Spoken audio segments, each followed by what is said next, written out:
Bismillahirrahmanirrahim. Baik, selanjutnya di sini saya akan menjelaskan rekonstruksi sejarah Al-Qur'an bab 4. Nah, di sini pertama itu ada pengumpulan pertama Al-Qur'an. Sub yang pertama itu penyebaran tulis-menulis di Arabia. Nah, dikabarkan bahwa hanya ada 17 orang laki-laki dan segelintir wanita saja yang bisa menulis. Namun, ini sangat tidak masuk akal karena Nabi sendiri kabarnya memiliki sekretaris yang ditugaskan menulis wahyu. Nah, pada masa itu tulisan Arab mengarah pada bentuk karsif, jelas tidak memadai untuk penggunaan inskripsional, dan ditambah lagi ini tidak menggunakan syakal dan yanjal. Selanjutnya yaitu pemeliharaan Al-Quran pada masa Nabi. Nah, pada masa Nabi itu pemeliharaan Al-Quran itu ada dua cara. Yang pertama itu dengan memeliharanya yaitu dengan disimpan atau dihafal dalam dada atau dalam hati, itu pada masa Nabi, dan dihafal oleh Nabi sendiri dan oleh para sahabatnya. Kedua yaitu terekam dalam bentuk tertulis, yaitu unit-unit wahyu yang telah diterima. Itu sudah ada sejak zaman. Kemudian yaitu ada pengumpulan di masa Nabi dan setelah Nabi wafat. Nah, sejumlah sahabat telah mengumpulkan secara tertulis wahyu-wahyu ilahi dalam bentuk suhuf. Adapun sejumlah riwayat mengatakan Ali lah orang yang pertama kali yang mengumpulkan Al-Quran. Selanjutnya yaitu ada pengumpulan pertama yaitu oleh Zaid bin Thabit. Nah, upaya semacam ini baru resmi dilakukan pada masa Khalifah Abu Bakar.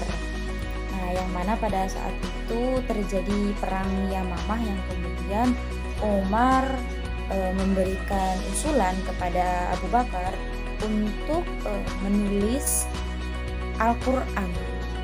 Bukan hanya dihafal saja tapi ditulis karena pada saat itu terjadi perang Yamamah yang mana telah menewaskan banyak para penghafal Al-Quran, sehingga Umar menyuruh atau memberi saran kepada Khalifah Abu Bakar bahwa Al-Quran itu untuk dibuat secara tertulis. Nah, walaupun itu terjadi banyak perdebatan karena suatu tersebut atau tingkat tersebut itu tidak dilakukan pada saat Nabi ada. Secara implisit bahwa proses awal atau bahkan mungkin sampai akhir pengumpulan Al-Quran itu berlangsung pada masa pemerintahan Umar. Dalam versi mayoritas menunjukkan Zaid bin Thabit sebagai pelaksana teknis pengumpulan Al-Quran terlihat sangat transparan dan terdapat kesepakatan tentangnya dalam keseluruhan riwayat. Terakhir yaitu adapun bentuk dan kandungan mushaf pada pra Utsman, yaitu yang pertama ada Riqoh, yang kedua ada Lihof, yang ketiga ada Ansib, selanjutnya ada Aktaf, Abwa, dan Aldim. Selanjutnya bab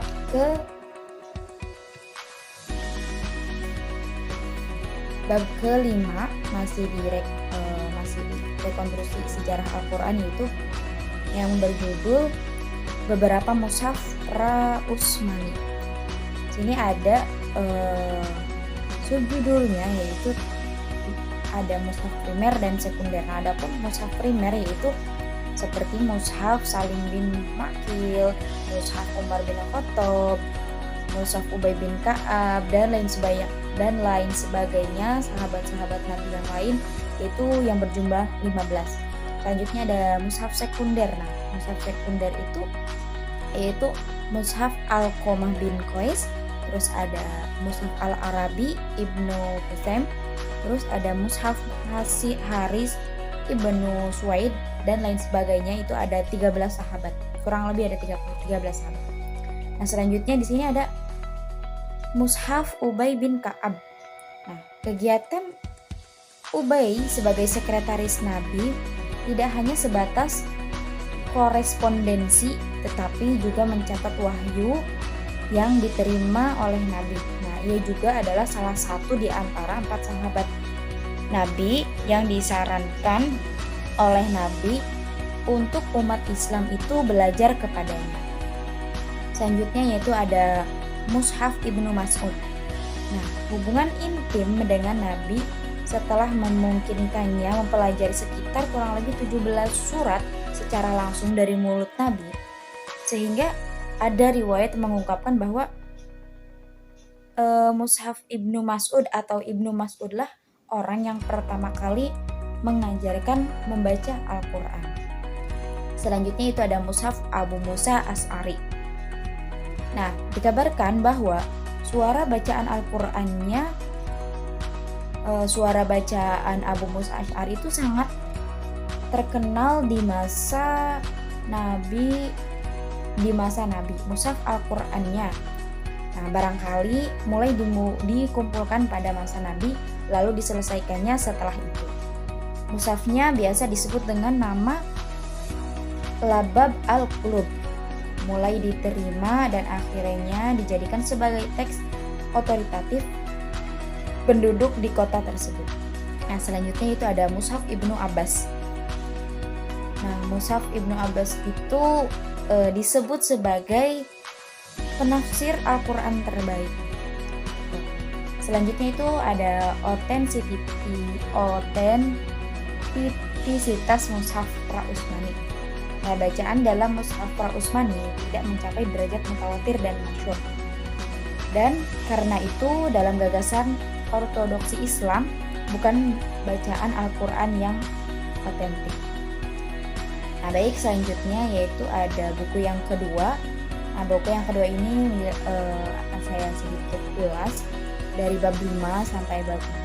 Baik, langsung saja ya dari bab yang kelima, yaitu berjudul Rekaman dan Penyusunan Al-Quran. Nah, pertama yaitu ada semasa atau selama periode di Makkah. Nah, pada dasarnya ayat-ayat Al-Quran itu tertulis sejak awal perkembangan Islam, meski masyarakat yang baru lahir itu masih menderita. Itu pada saat periode Makkah. Jadi sudah ada sejak wahyu itu turun. Selanjutnya yaitu ada periode saat di Madinah. Penulis wahyu Nabi Muhammad. Sini ada subnya. Pertama itu ada penulis wahyu Nabi Muhammad. Nah, di sini ada kurang lebih 65 sahabat Nabi yang bertindak sebagai penulis wahyu Nabi Muhammad. Jadi ketika wahyu itu turun, Nabi Muhammad memerintahkan kepada sahabatnya untuk menuliskan wahyu tersebut. Selanjutnya setelah penulisan wahyu, di sini ada Nabi mendiktekan Al-Quran.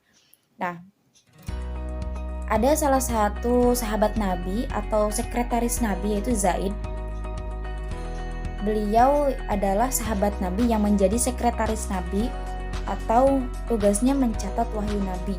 Nah, ketika Nabi telah mendiktekan ayatnya atau wahyu yang telah diturunkan Allah kepadanya, Zaid ketika telah selesai menuliskannya membacakan ulang di depan Nabi agar yakin bahwa tidak ada sisipan kata lain ataupun pengurangan dalam tulisannya tersebut. Selanjutnya itu ada tradisi penulisan Al-Quran di kalangan sahabat. Nah, praktek yang biasa berlaku di kalangan para sahabat tentang penulisan Al-Quran menyebabkan Nabi Muhammad melarang orang-orang menulis sesuatu darinya kecuali Al-Quran. Nah, itu pun harus ditulis dengan halaman yang berbeda atau di kertas yang berbeda. Misalkan Al-Quran di kertas halaman berapa, dan untuk hadis itu ditulis di kertas yang berbeda atau mungkin kalau sekarang di buku yang berbeda. Selanjutnya itu ada susunan Al-Quran. Susunan Al-Quran ini itu ada ayat ke dalam surat. Nah, di sini Al-Quran itu memiliki keunikan yang sangat luar biasa. Susunannya itu tidak secara merta-merta. Urutannya itu sesuai wahyu yang turun gitu kan, kita bisa lihat gitu kan. Seperti wahyu yang pertama turunkan itu surat Al-Alaq dari ayat 1 sampai 5. Sedangkan di dalam Al-Quran itu ayat yang pertama atau surat pertama itu surat Al-Fatihah. Nah, itu adalah suatu rahasia yang mana hanya Allah yang tahu. Selanjutnya bab yang terakhir yaitu bab ke-6, yaitu berjudul kompilasi tulisan Al-Quran. Pertama itu ada kompilasi Al-Quran semasa kekuasaan Abu Bakar. Pertama itu penugasan Zaid bin Sabit dalam mengompilasikan Al-Quran. Zaid bin Sabit dipercaya untuk menerima tugas berat sebagai pengawas komisi. Nah, adapun yaitu jati diri dari seorang Zaid bin Sabit, sahabat Zaid bin Sabit, yaitu beliau itu memiliki akhlak yang tidak tercemar. Berarti beliau itu memiliki akhlak yang sangat baik pada saat itu, pada masa itu. Kemudian beliau juga cerdas, juga memiliki pengalamannya saat menulis wahyu dari Nabi langsung. Dan masih banyak lagi. Pastinya semuanya itu jati diri Zaid itu terpercaya dan sangat bisa dijadikan contoh lah bagi kita, teladan untuk kita. Selanjutnya itu yaitu instruksi Abu Bakar terhadap Zaid bin Sabit. Nah, di antara instruksi Abu Bakar pada Zaid yaitu memberikan instruksi dalam hukum kesaksian, memainkan peranan penting dalam kompilasi Al-Quran dan kompilasi Al-Quran. Nah, bukan hanya itu ya, ada beberapa lagi lah, itu di buku sudah dijelaskan. Selanjutnya itu ada cara Zaid bin Sabit menggunakan materi tulisan Al-Quran. Pertama yaitu cara Zaid bin Sabit menggunakan materi tulisan Al-Quran. Yang pertama, naskah yang lebih awal biasanya lebih dapat terjamin dan terpercaya. Lalu yang kedua, naskah yang sudah diubah dibetulkan oleh penulis melalui perbandingan dengan naskah induk lebih tinggi dan tingkatannya dari manuskrip yang tidak ada perubahan. Selanjutnya yang terakhir yaitu jika naskah asli masih ada, naskah lain yang ditulis dari naskah itu akan hilang nilainya. Nah, selanjutnya yaitu Zaid bin Sabit memanfaatkan sumber hafalannya, yaitu ketika Zaid bin Sabit menuliskan suatu ayat itu menggunakan hafalannya juga. Terus selanjutnya itu ada peranan Umar dalam pengenalan kaitan kitab suci Al-Quran. Nah, di ibu kota Umar mengutus Yazid. Nah, ini itu peranan peranan Umar mengenai kitab suci Al-Quran. Peranan Umar itu pada saat itu sangat penting ya, sangat penting. Beliau juga pada saat itu kan menjadi seorang khalifah ibu kota Umar juga mengutus Yazid bin Abdullah untuk mengajar Al-Quran di kalangan orang Baduy dan melantik Abu Sufyan sebagai inspektur untuk suku mereka agar mengetahui sejauh manakah mereka sudah belajar tentang Al-Quran. Nah, Khalifah Umar juga dia menunjuk 3 sahabatnya di Madinah untuk mengajar anak-anak di sana. Nah, mungkin itu saja sekilas rangkuman yang dapat saya sampaikan. Kurang lebihnya mohon maaf, semoga bermanfaat. Wassalamualaikum warahmatullahi wabarakatuh.